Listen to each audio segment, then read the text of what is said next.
The Biden administration released an intelligence report confirming Saudi Crown Prince Mohammed bin Salman approved the 2018 murder of Washington Post journalist Jamal Khashoggi. The report concluded that the prince has absolute control over the kingdom's security and intelligence. Therefore, it's unlikely the hit happened without his approval.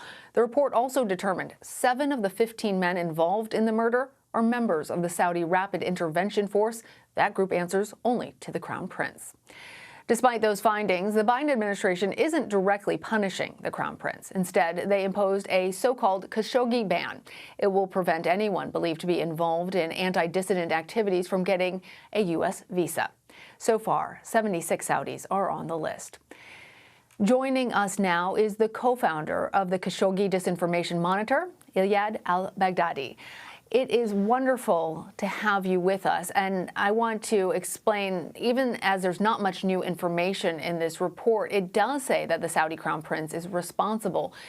Is that significant? Well, it's always significant when the truth comes out, of course. I mean, of course, there was 2 years of cover-up by the Trump administration. It's a powerful moment, to be honest, and for dissidents and journalists such as myself who are themselves threatened, on MBS's kill list, this has been, a moment that we've been waiting for a long time. I think it's important for us to know what happens next.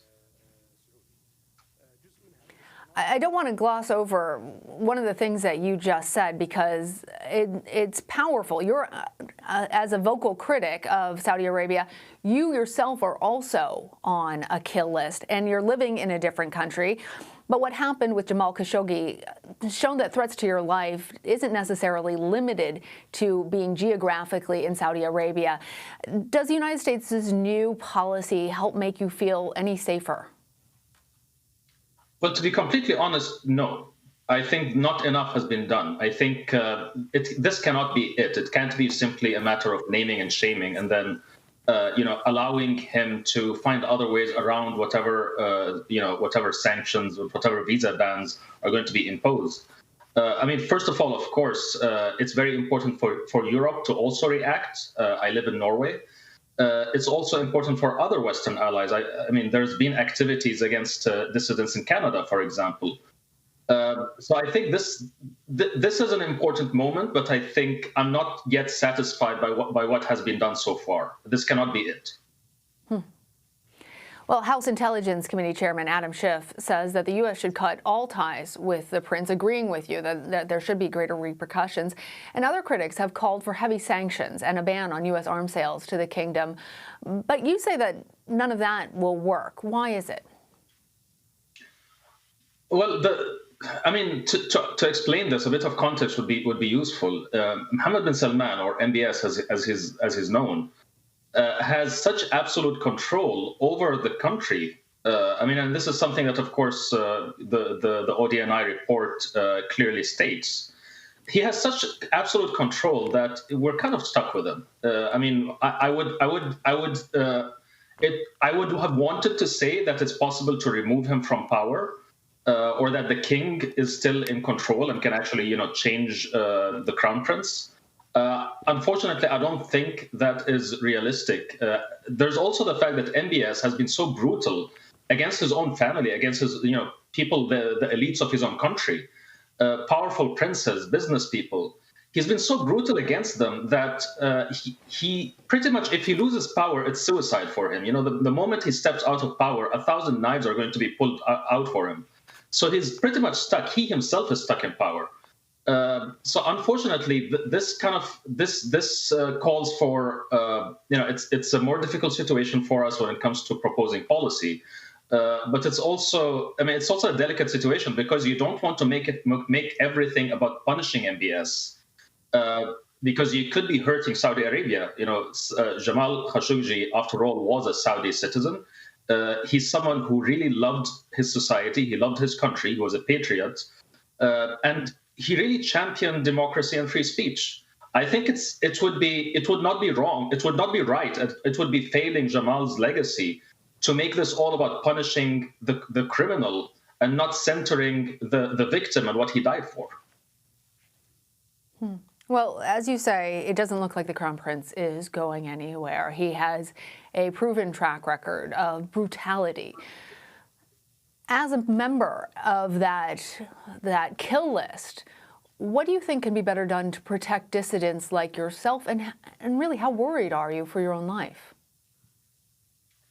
Well, I can't comment on my own, on my own personal security arrangements. This is something that's being handled by the Norwegian authorities, and I trust their competence.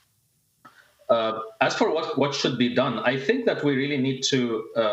I think what I'm really looking forward to next is legislation.